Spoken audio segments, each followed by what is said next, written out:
Right, Curly Morris is with us here this evening, another Hall of Fame winner from 2009. Curly, where are you? There we go, get a microphone over here. There's a busy man, he's been a busy man to us now. Curly, your early successes go back to the 60s, 1964. That's right. I won my first championship in 1964. And last year I managed to win one of the trophies from the same championship, again an open competition, which it's always been. My goodness. How has the sport changed since 64? I know technology's changed and you know the GP14 scene has changed quite a bit, but just how much has it changed? We do have professionals in the sport. A lot of the people I sail against now are all amateurs, but the approach is very much more professional. The boats are all quick, everybody knows how to go fast. An awful lot more difficult than it used to be. Well, the interesting thing is that you haven't gone away. You're still very much involved. I was reading there about you at the Hot Toddy event in Ards. Are you still match fit? I used to sail to keep fit, now I keep fit to sail. I'm a distinct user of this facility, among others. Well, listen, we're delighted to have you here tonight. We thought we weren't going to have you, but you managed to make it over in time. Curly Morris, thank you very much for joining us this evening. Should also add that Curly did represent us in the Olympics too. What was the year for that, Curly? 72? 1972. Right, so this evening's next award category is for Services to Sport, sponsored by Larne Traders Forum.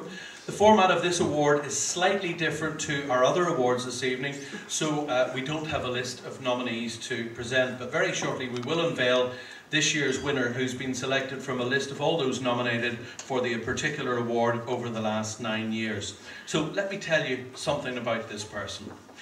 She was born in January 1953 into a family of 4 children. She lived in Glynn and from a very early age had her heart set on sport.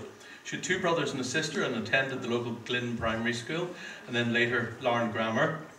And she claims that it was within her first week at the grammar that she set her heart on becoming a PE teacher.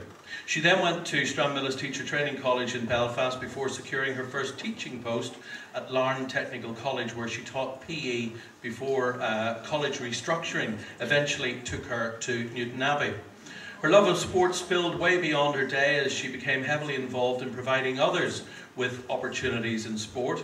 She was the very first person to introduce ski trips to local school children, and as a keen rally driver she was involved in setting up Larne Motor Club and was a female winner of the Circuit of Ireland Rally. She was also one of the founding members of the original Northern Ireland Special Olympic Committee, and wanting to ensure that opportunities made their way to her local area, this inspirational woman set up Larne Red Sox, a club dedicated to providing fun coaching and participation opportunities for local people with learning disabilities. Many local members have since had the opportunity to see the world through international Special Olympic competitions, and many have won medals. Serving also as an international coach for the Ireland squad for 10 years, she never forgot her local club and remained as committed as ever to the Red Sox. Not content with all this going on in her life, this selfless person has given so much of her time as a dedicated volunteer to sports events, not just here, but all over the world. From very local events on her doorstep right up to the Olympic and Commonwealth Games international events, she continuously gives her time passionately to the sport. And to see the sheer number of people whose lives have been improved because of that opportunity which this lady provided is truly inspirational. Yes, Larne, as I'm sure you will agree, is a much better place with a remarkable person living here in the borough. And I'd now like to call upon Mark Dobbin to enlighten us as to the person I'm referring to, and then there's a wee bit of a surprise after that. So Mark Dobbin.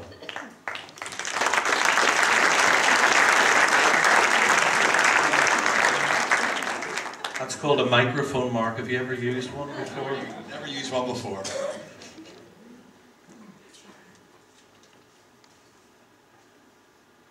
Okay, and the winner to the Service to Sport Award 2014 is Phyllis Gilliland.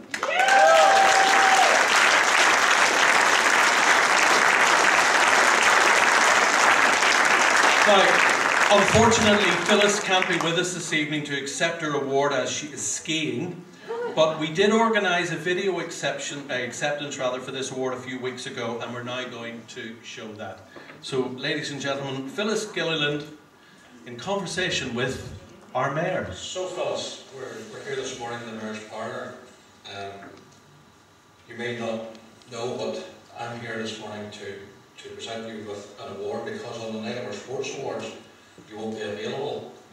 But just before we do present you with this award, I'd like to ask you a few questions around what it means to you to be involved in local sport. Maybe some of the things that you've done in local sport that maybe people out there are not aware of. Well, I've been involved in local sport for about 35 years now. The main thread probably is the Special Olympics. And you may or may not know, Special Olympics is a year-round training and competition organisation for people with learning difficulties. So we have a club in Larne called Larne Red Sox, and it's been running for a long time. But before that, I was one of the former members of the Northern Ireland Special Olympics Committee, setting it up. And there are 14 sports within that, and I'll not go through all of those. But I've been working during that time on a voluntary basis, and I've been head coach for Team Ulster and Team Ireland. That was probably the highlights for that there. I've had 3 World Games, World Games 2003 in Dublin, 2007 in China, in Shanghai, which was amazing. You were asking about highlights there, and probably a highlight would be to be head coach in your own country down at Santry there with Team Ireland. That was really, really lovely. All the locals come up, all the local schools, everyone come up and spoke to the athletes and wanted their autographs and so much brilliant. But apart from that, the athletics was very serious too. And one of our Larne Red Sox girls won 2 gold medals, which I'm very, very proud of indeed. And other than your involvement with the Larne Red Sox and the Special Olympics, you have other sporting interests, and you've been involved with other sporting clubs in the borough here? Yes, when I was at college, a bit of a motorhead, and I used to rally. I did quite a few international rallies, and had great fun doing that. Now those were the days when you could afford to rally without your work team or anything like that then. So when I stopped rallying, I did it for about 10 years. When I stopped rallying, I thought, look, I've got lots of experience here. I just went to the local club, Larne Motor Club, and helped to organise and so on. So I've been organising rally sprints, rally cross, hill climbs. We promote a lot of different motorsports over the last probably 35 years, and I'm actually vice chairman of the local club, Larne Motor Club. And of course, during all this time, you were also teaching as well.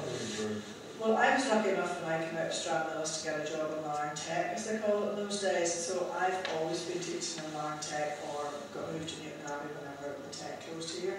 So it was great being a PE teacher and having all these sporting things around me. It made it very easy for me because I had the skills to do it, and I was very glad to pass it on to others. And then a lot of young people in the schools wouldn't have the opportunity to ski other than your influence. Well, not many people know this, but way back whenever Jenny and I started teaching, Jenny was my grandma and I was in the Tech, there was no school skiing at all, and we thought that the South Eastern Board they chartered a plane and took a ski trip out. So Jenny and I went along to Dawson McConkie, the development officer then, and said, could we do that? And he says, yes, certainly, as long as you do it. So I took on the reins then and started organising school skiing, which meant we chartered either 1 or 2 planes each year to take the county average schools out to ski in a variety of places, maybe Italy, France, Austria.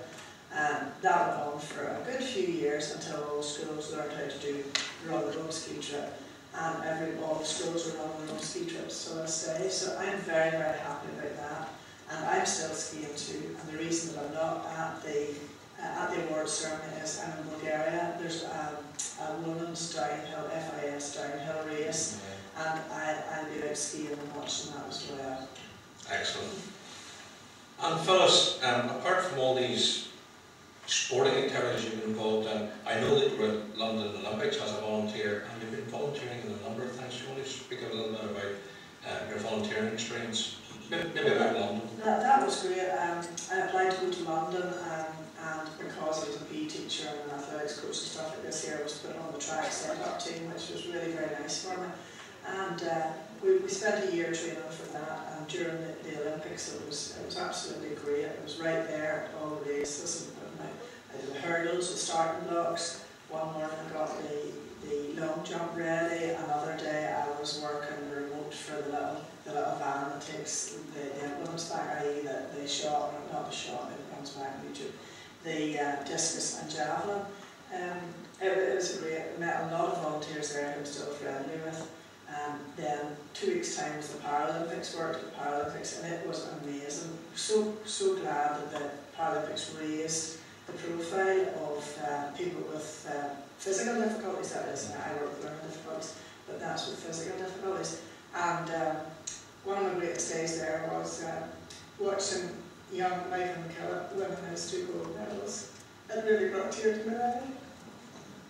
Well, Phyllis, if anyone deserves this award, I think you definitely do, and it gives me a great pleasure to present you with the Services to Sport Award for 2014.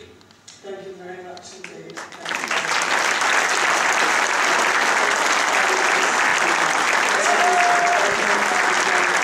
This is really nice, and I will continue to volunteer and take part in sport in Larne for many years to come. Thank you very much indeed. Well done, Phyllis. Thank you. Ladies and gentlemen, Phyllis Gilliland speaking there to Graham Norton.